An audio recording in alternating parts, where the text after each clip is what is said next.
এই যে হায়াতটুকু আপনাকে দেয়া হয়েছে এটা কর্মের জীবন, পরবর্তীতে আপনি ফলাফল পাবেন ইল্লিনে বা সিজ্জিনে। তারপরে তাকে তোলা হবে কিয়ামতের মাঠে হিসাবের জন্যে, যেখানে আরও 5টা প্রশ্ন করা হবে।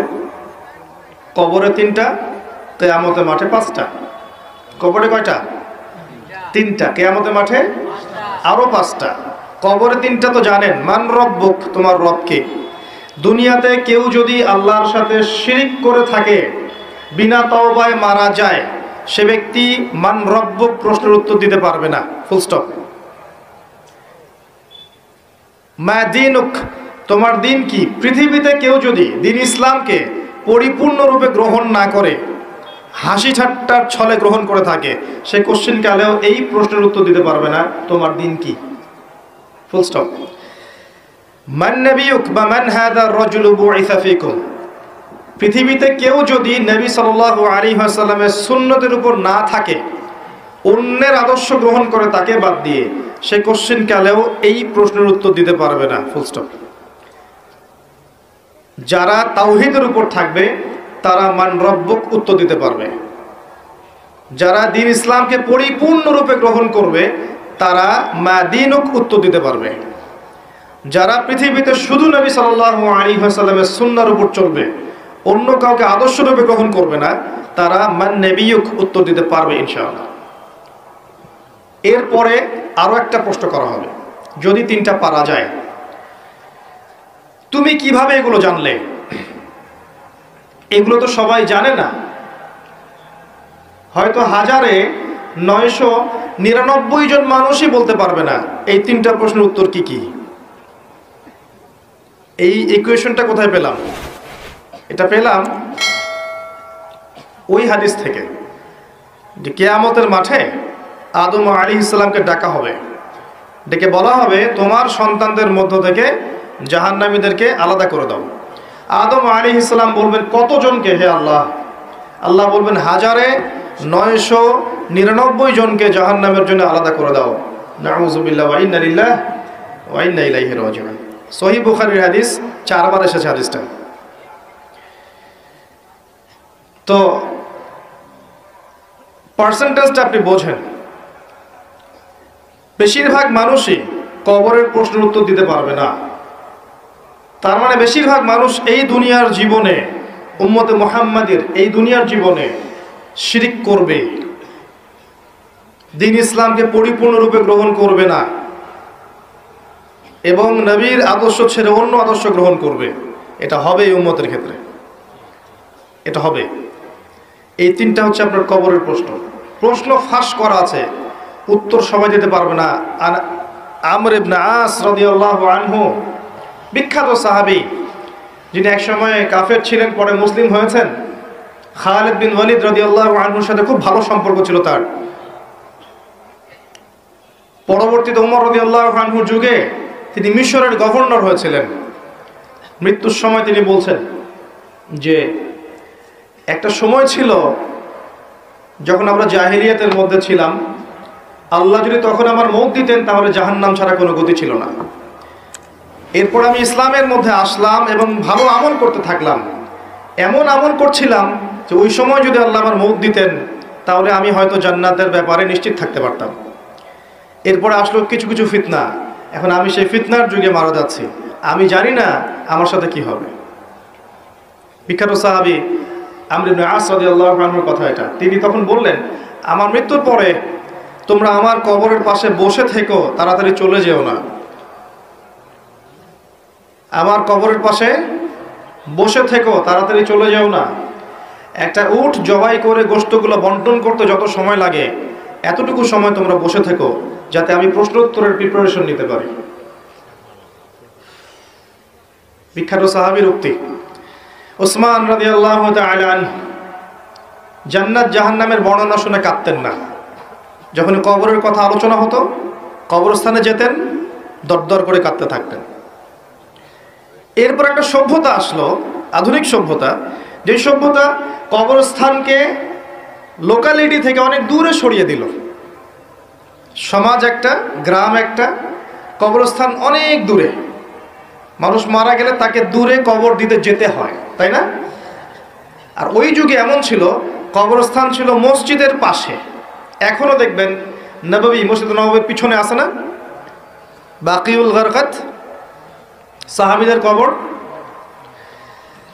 কারণ ছিল যখন মানুষ এটা অতিক্রম করবে প্রতিদিন নামাজ পড়তে যাওয়ার সময় 5 বার করে, তার মধ্যে পরকালের ফিকির হবে, কবরের কথা চিন্তা থাকবে, কান্না আসবে, দুনিয়ার জীবন এর তুচ্ছতা সম্পর্কে আমাদের ধারণা আসবে।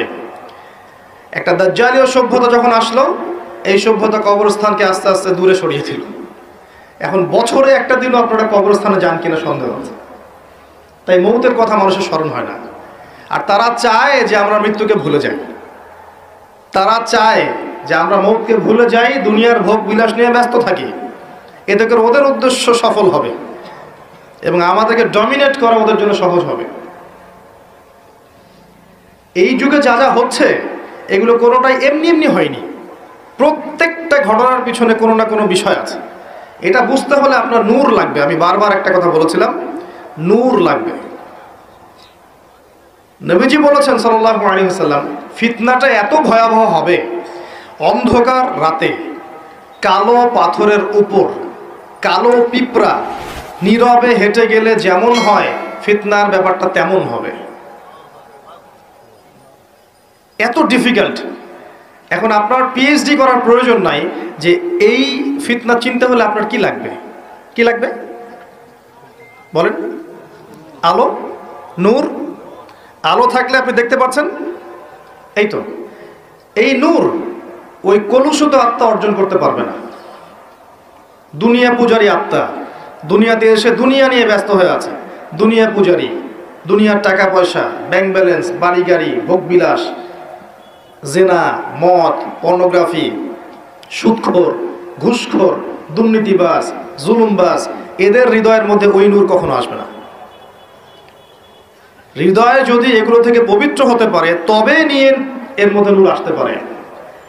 হৃদয়কে এগুলো থেকে পবিত্র করার পর মনের মধ্যে যে হিংসাগুলো আছে, গীবত, তহমত, সমালোচনা, অহংকার, এগুলো সংস্কৃতিগুলো আছে, এগুলো ত্যাগ করার পরে যখন মানুষ কোরআন ধরবে, হাদিস পড়বে, নামাজি হবে, তাহাজ্জুদ গোজার হবে, সুন্নার পাবন্দ হবে, হালাল খাবে, আদর্শ পরিবার গড়বে, ইসলামিক সমাজ গড়বে, আত্মশুদ্ধি অর্জন করবে, বেশি বেশি তেলাওয়াত করবে, জিকির আজগার করবে, আল্লাহকে ডাকবে, আল্লাহর ধ্যান করবে, আল্লাহর জিকির করবে, তাসবিহ তাহলিল করবে, মৌতকে স্মরণ করবে, পরকালকে স্মরণ করবে, প্রত্যেকটা কাজ আল্লাহকে সন্তুষ্ট করার জন্য করবে, তখন দেখবেন এই কলবগুলোর মধ্যে কি আসবে?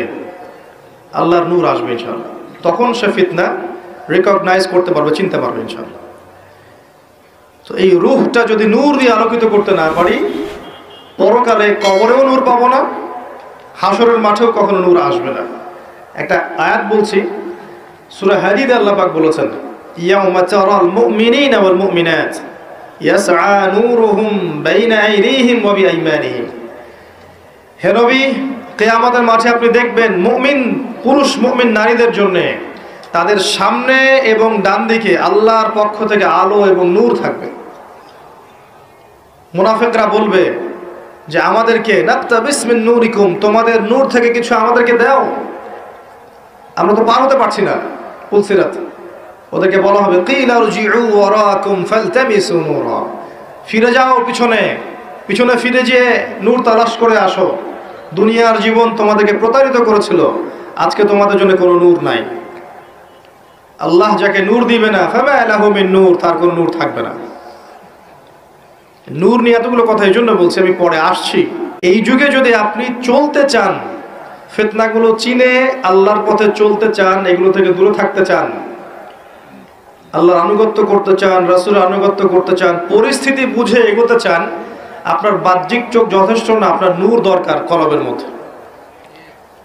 বাহ্যিক চোখ দিয়ে আপনি সব বুঝতে পারবেন না। বাহ্যিক চোখ দিয়ে আপনি দেখবেন বিশ্ব এগিয়ে যাচ্ছে, আর আল্লাহর নূর দিয়ে দেখলে আপনি বুঝতে পারবেন বিশ্ব এগিয়ে যাচ্ছে ঠিকই, তবে এটা তার ধ্বংসের দিকে এগিয়ে যাচ্ছে। দৃষ্টিভঙ্গির বিশাল পার্থক্য দেখবেন আপনি। তো এই যে সময়টা আল্লাহ দিয়েছেন, এই সময়টুকুতে যদি আমরা তাওহীদে থাকি, সুন্নতে থাকি, দিন পরিপূর্ণরূপে পালন করি, কবরের 3টা প্রশ্নের উত্তর দিতে পারবেন ইনশাআল্লাহ। এরপরে আপনাকে রাখা হবে ইল্লিনে, যেখানে আপনি জান্নাতের নিয়ামত ভোগ করবেন।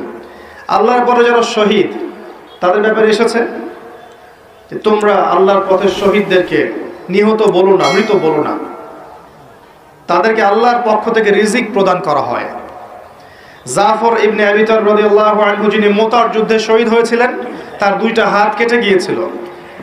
নবী সাল্লাল্লাহু আলাইহি ওয়াসাল্লাম কান্নাকাটি করেছিলেন তার ইন্তেকালের সংবাদ শুনে, কিন্তু একটু পরে মুচকি হেসেছেন। তাকে জিজ্ঞেস করা হলো, কি জন্য আপনি হাসলেন ইয়া রাসূলুল্লাহ? তিনি বললেন, আমি দেখলাম যে জাফর রাদিয়াল্লাহু আনহুকে আল্লাহ এই কাটা 2 হাতের বিনিময়ে জান্নাতে 2টা সবুজ পাখা দিয়েছে। এটা দিয়ে সে জান্নাতে ঘুরে বেড়াচ্ছে এবং ফল খাচ্ছে। তার মানে ইল্লিনে আপনি আপনার কর্মফল ভোগ করবেন, আপনার আত্মা ভালো ফল ভোগ করবে। আর যদি দুনিয়ার কর্মজীবনে খারাপ কাজ করে থাকে, শিরিক করেছে, বেদাত করেছে, হারাম খেয়েছে, সুদ খেয়েছে, ঘুষ খেয়েছে, জেনা করেছে, দুর্নীতি করেছে, জুলুম করেছে অন্যের উপরে, এমন কোনো পাপ নাই দুনিয়াতে করে নাই, এর আত্মা ইল্লিনে যাবে না, সিজ্জিনে যাবে। সিজ্জিন, ওয়ামা আদরাকা মা সিজ্জিন। আল্লাহ বলেছেন, তোমরা কি জানো সিজ্জিন কি? কিতাবুম মারকুম, আল্লাহর কাছে লিখিত কিতাব। এখানে আত্মাদেরকে শাস্তি দেওয়া হবে। এই যে বারজাখের জীবনের শাস্তি নবীজি দেখে এসেছেন মেরাজের রাতে, সুদখোরদের মাথা ফাটিয়ে দেওয়া হচ্ছে, রক্তের নদীতে ফেলে মাথা ফাটিয়ে দেওয়া হচ্ছে, এতিমের মাল আত্মসাৎকারীরা জ্বলন্ত অঙ্গার গিলে খাচ্ছে, ব্যভিচারকারীদেরকে এই যে পচা গোশত খেতে দেওয়া হচ্ছে, মহিলা জেনাকারদেরকে এই যে বুকের মধ্যে হুক লাগিয়ে ঝুলিয়ে রাখা হয়েছে। এই যে শাস্তিগুলো তিনি দেখে এসেছেন, এগুলো কিন্তু ওই বারজাখের শাস্তি। এটা কিন্তু জাহান্নামের ওই কিয়ামতের মাঠের শাস্তি নয়, কিন্তু বারজাখী জীবনের শাস্তি। দেখেছেন জিহ্বা আগুনের কেচি দিয়ে কেটে দেওয়া হচ্ছে এক শ্রেণীর বক্তার, জানা অনুযায়ী আমল করতো না। এগুলো বারজাখের শাস্তি। তার মানে আত্মার কিন্তু আপনার মৃত্যু হচ্ছে না। এই দুনিয়ার জীবনটাই সব নয়, তাহলে মৃত্যু হয়ে গেলেই সব শেষ হয়ে যাবে না, বরং আপনার আত্মা বাকি থাকবে। আত্মা হয় ইল্লিনে যাবে, না হলে সিজ্জিনে।